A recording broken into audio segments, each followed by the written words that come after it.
So, my fellow Americans, ask not what your country can do for you. Ask what you can do for your country. I joined the Marine Corps in 1947. I believe it was October. Didn't see actual combat, but we did have occasions when we had to go to general quarters, which was battle stations, and we stayed that way for several days at a time. And no one really knew, and they never told us until everything was finished what was actually going on. So you don't know. You're anticipating something, you know, the guns going off or something at any time. So that sort of gets on your nerves.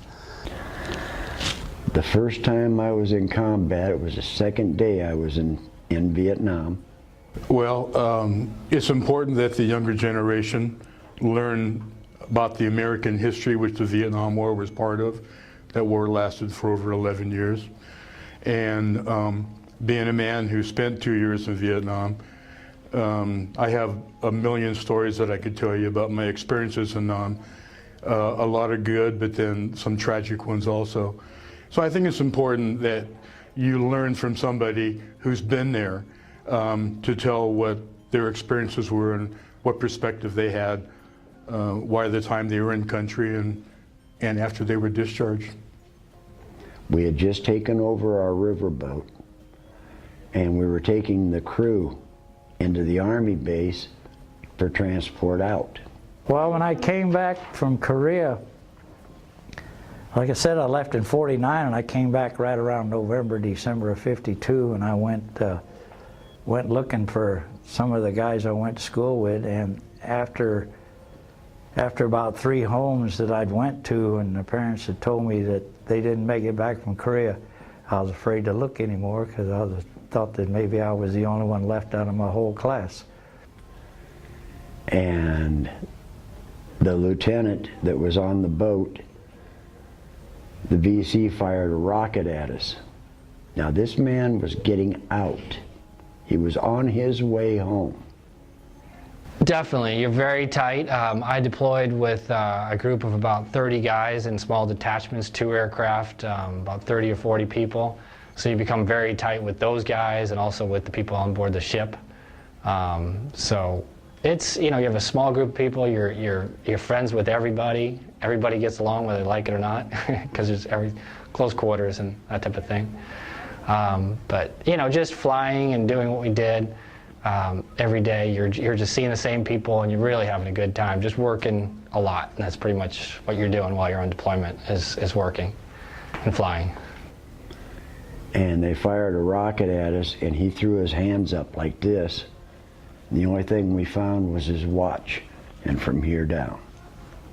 Memorable moments, there's lots of memorable moments, you know, living aboard the ship and then going out in the field. I saw 2 distinct, starkly different worlds, you know, day in and day out.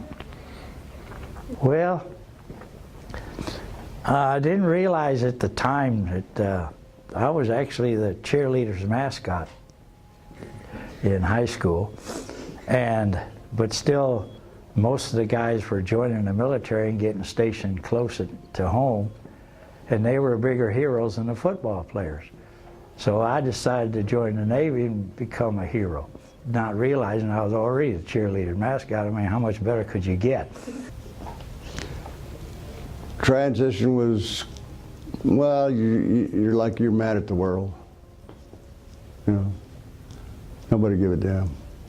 They didn't care about you or what have you. So we just came back and, you know, we pulled into San Francisco, come back on an APA, troop transport, got into San Francisco.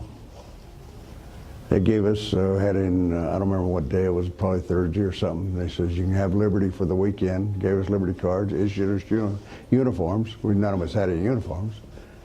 So when you go over, you turn your sea bag in, and you're supposed to get it back when you come back, but you never do. I haven't seen one of my sea bags yet, you know.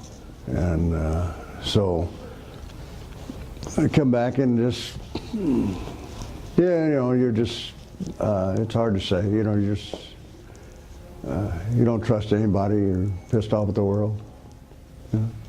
I think it's a good thing to serve your country. I think that everybody who gets a chance to serve in the military, serve your country, you're going to get that whether they like it or not. They're going to, you know, if they do enter the military, they're going to see maybe it's not exactly what they thought. Maybe they're going to be pleasantly surprised. So I think it's a good thing, even though they're getting, you know, they might be initially doing it for the money or the scholarship or whatever they might be doing. I think there'll be a secondary positive thing that comes out of that. You know, they come back, talk to other people. I think you get a certain perspective when you're in the military that when you're on the outside, you don't realize until you get in the military and you have that closeness with people within the military.